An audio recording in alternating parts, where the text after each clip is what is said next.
മലബാർ ചില സ്ഥലങ്ങളിലൊക്കെ എന്ത് ചെയ്തിരുന്നു, ഖുത്ബ പരിഭാഷ, അതായത് പ്രസംഗമല്ല, അതായത് ഖുത്ബ അറബിയിൽ ഓതിയിട്ട് എന്ത് ചെയ്യും, ആ വസിയത്തും മറ്റൊക്കെ മലയാളത്തിൽ പറയും, ചിലപ്പോൾ ഖുത്ബ നടക്കുകയും ചെയ്യും. അങ്ങനെ അവസ്ഥ ഉണ്ടായിരുന്നു. പക്ഷെ അത് പൂർണ്ണമായി നിർത്തൽ ചെയ്യാൻ ബഹുമാനപ്പെട്ട സമസ്ത തീരുമാനിച്ചു. മീഞ്ചയിൽ കൂടിയ സമസ്തയുടെ കമ്മിറ്റി മുഷാവറ അത് ബിദഅത്ത് മുങ്കറത്താണ്, ഒഴിവാക്കണമെന്ന് തീരുമാനിക്കുകയും നമ്മുടെ നാട്ടിലല്ല വലിയ അലയലി ഉണ്ടായി. എന്റെ വാപ്പ സമസ്തയുടെ ആളായതുകൊണ്ട് അതിനുശേഷം പിന്നെ മഹല്ലിൽ പള്ളിയിൽ പറഞ്ഞു, ഖത്തീബ് കേട്ടില്ല, മുത്തവല്ലിയ ഖത്തീബിന്റെ ആളുമാണ്. അപ്പൊ അതുകൊണ്ട് മാറ്റം വാപ്പക്ക് കഴിഞ്ഞതും ഇല്ല. അപ്പൊ വാപ്പ എന്ത് ചെയ്യും, പുറത്ത് ജുമാക്കും. ഒരു അനവധി കാലം, എത്രത്തോളം എന്നൊരു 10-12 കൊല്ലം വരെ വാപ്പ ഇങ്ങനെ പുറത്തേക്കായിരുന്നു ജുമാക്ക് പോയിരുന്നത്. ഇങ്ങനെയാണ് അവസ്ഥ. അതൊക്കെ കഴിഞ്ഞ് പിന്നെ അത് മാറ്റാം. അപ്പൊ മാറ്റുന്ന സമയത്ത് 81-ൽ മഹാനായ ഇ.കെ. ഹസൻ മുസ്ലിയാര് നബറല്ലാഹു മർഖദ, അല്ലാഹു ഒരു ദറജയേറ്റി കൊടുക്കട്ടെ, അവര് അന്ന് പ്രസംഗിച്ചു. അവസാനത്തെ പ്രസംഗം ഏകദേശം എന്റെ വീട്ടിന്റെ മുറ്റത്താണ് പ്രസംഗം. അങ്ങനെ പ്രസംഗിച്ചു. എന്തെങ്കിലും സംശയം ഉണ്ടെങ്കിൽ ഖത്തീബിന് തന്നെ ചോദിക്കാനുള്ള അവസരം ഉണ്ടാക്കി കൊടുത്തു. ഖത്തീബിന്റെ അടുത്തേക്ക് നാളെ രാവിലെ ഞാൻ അങ്ങോട്ട് വരും, ഖത്തീബിന് ഈ വിഷയത്തിൽ നീ പറയണ്ടെങ്കിൽ പറയാൻ പറഞ്ഞു. അപ്പോൾ ഖത്തീബ് രാവിലെ അങ്ങോട്ട് വന്നു, ബഹുമാനപ്പെട്ട ഉസ്താദിന്റെ അടുത്തേക്ക് വന്നു. അത് എനിക്ക് ഇഷ്ടമുണ്ടായിട്ട് ചെയ്യല്ല എന്ന് പറഞ്ഞു. ഫിഖ്ഹിൽ ചർച്ച നടത്തി ഖുത്ബ പരിഭാഷ ഒഴിവാക്കി, ഞങ്ങൾ നാട്ടിൽ ഒഴിവാക്കി. ഖുത്ബ അറബി ഭാഷയിൽ സമസ്തയുടെ പള്ളിയിൽ നടക്കുമ്പോൾ നടത്താൻ തീരുമാനിച്ചു. അപ്പോൾ ചില പ്രശ്നം ഉണ്ടായി. എന്താ പ്രശ്നം? നാട്ടിൽ ഉള്ളിൽ വഹാബിയത്ത് ഒളിച്ചു വെച്ച, അത്തരം ഇക്കാലം വരെ വഹാബി പള്ളി ഇല്ലാത്ത ചില അംഗങ്ങളും അന്നുണ്ട്. അവരെന്ത് ചെയ്തു, ഇതിൽ പ്രശ്നം. ഈ പ്രശ്നം ഉണ്ടായപ്പോൾ അവരൊക്കെ പൊതുവായി ലീഗുകാരുമാണ്. അപ്പോ ബാപ്പയും ലീഗുകാരനാണ്, മറ്റു കാരണവരും ലീഗുകാരാണ്, ഈ വാബികളെന്ന് പറയുന്ന അവരും ലീഗുകാരാണ്. അപ്പൊ എല്ലാരും തീരുമാനിച്ചു എന്ത്, പിന്നെ ശിഹാബ് തങ്ങളോട് പോയി പറയാം, തങ്ങൾ എന്താ തീരുമാനിക്കുന്നത് അതുപോലെ ചെയ്യും, എന്താണോ തങ്ങൾ പറയുന്നത് അതുപോലെ തന്നെ നമുക്ക് ചെയ്യാം എന്ന് തീരുമാനിച്ചു. അപ്പോൾ അങ്ങനെ തീരുമാനിച്ചു. അപ്പൊ എല്ലാവരും അത് തീരുമാനിച്ചു. എന്ത്, അപ്പം നാട്ടിലെ വഹാബികളായ ആളുകൾക്ക് സമ്മതമായി. ഷിഹാബൻ തങ്ങൾ എന്താ പറയണത് അതുപോലെ ചെയ്യാം. സുന്നികളും അങ്ങനെ പറഞ്ഞു, എല്ലാവരും അങ്ങനെ പറഞ്ഞു.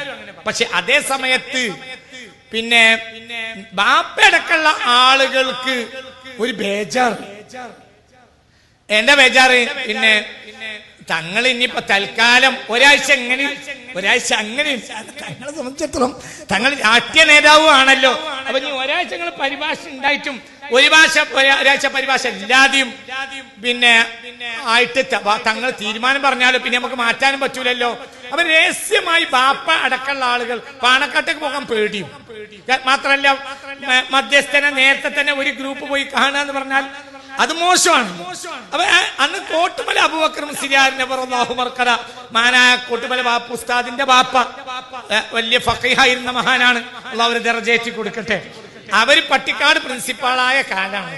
അപ്പൊ ബാപ്പനേറ്റ് വലിയ ബന്ധമാണ്. അങ്ങനെ ബാപ്പ പട്ടിക്കാട് പോയി. ഇങ്ങനെ തീരുമാനമുണ്ട്. ഇപ്പൊ ശാബുടങ്ങൾ എന്താ പറയുന്നതെന്ന് അറിയൂല.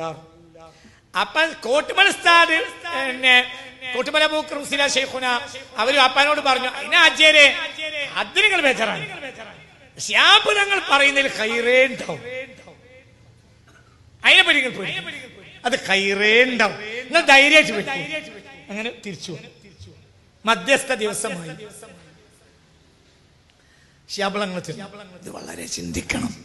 ഇതിൽ ഭാഗഭാക്കായ ചില ആളുകളെങ്കിലും മൂത്തേടത്ത് ഉണ്ടാവാൻ സാധ്യതയുണ്ട്. അതായത് ഏകദേശം ഇതൊരു 10-45 കൊല്ലം മുമ്പുള്ള സംഭവമാണ്.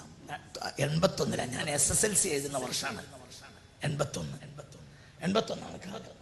അങ്ങനെ ബാപ്പടക്കളും മറ്റൊരും വന്നു, ബാപ്പ അടക്കമുള്ളവർ ഇങ്ങോട്ട് വന്നു, പാണക്കാട് എന്നാണ്. അപ്പോൾ തങ്ങൾ രണ്ടു കൂട്ടരെ അഭിപ്രായം കേട്ടു. അപ്പോൾ തങ്ങൾ പറഞ്ഞു, ഇത് പറയേണ്ടത് ഞാനല്ല, ഈ വിഷയത്തിൽ തീരുമാനമെടുക്കേണ്ടത് ഉലമാക്കളെ തീരുമാനം ഞങ്ങൾ എല്ലാവരും അംഗീകരിക്കണം. സത്യത്തിൽ ആലിമാണ് ആര്? ശാബദങ്ങൾ നിറഞ്ഞ ഒരു ആലിമാണ്. നിങ്ങൾ കേട്ടോളി, അത്ഭുതം. തങ്ങൾ പറഞ്ഞു, ഇത് നിങ്ങൾ കോട്ടുമല ഉസ്താദ് ഉണ്ട് പട്ടിക്കാട്, അവരോട് പോയി ചോദിക്കും, എന്താണോ കോട്ടുമല പറഞ്ഞത് അതാണ് ഞാൻ പറഞ്ഞത്.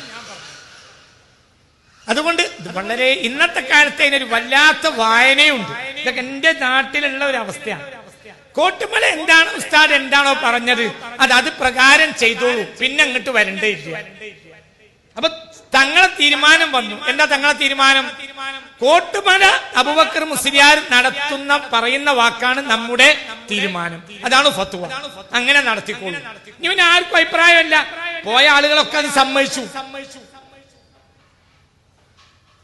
കുറച്ച് ആ കൂട്ടത്തിൽ പോയ ചില അവാന്തര വിഭാഗങ്ങളിൽപ്പെട്ട ചില നേതാക്കൾ അവിടുന്ന് തന്നെ മടങ്ങി.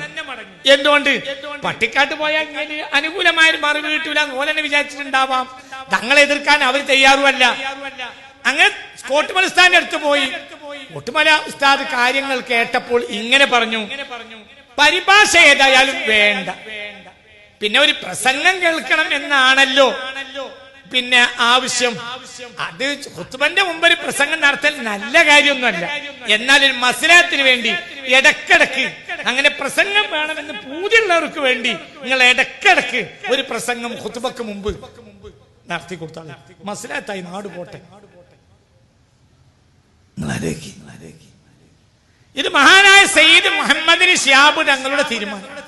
ഉലമാക്കളും ഉമറാക്കളും ഐക്യത്തോടെ ഒത്തൊരുമിച്ച് പോയി എന്നത് കൊണ്ടാണ് നമ്മൾ ഈ കാണുന്ന നേട്ടങ്ങളെല്ലാം ദീനിയായി നമുക്ക് നേടിയെടുക്കാൻ. സമസ്തക്ക് വളർച്ച ഉണ്ടായതുകൊണ്ടാണ്.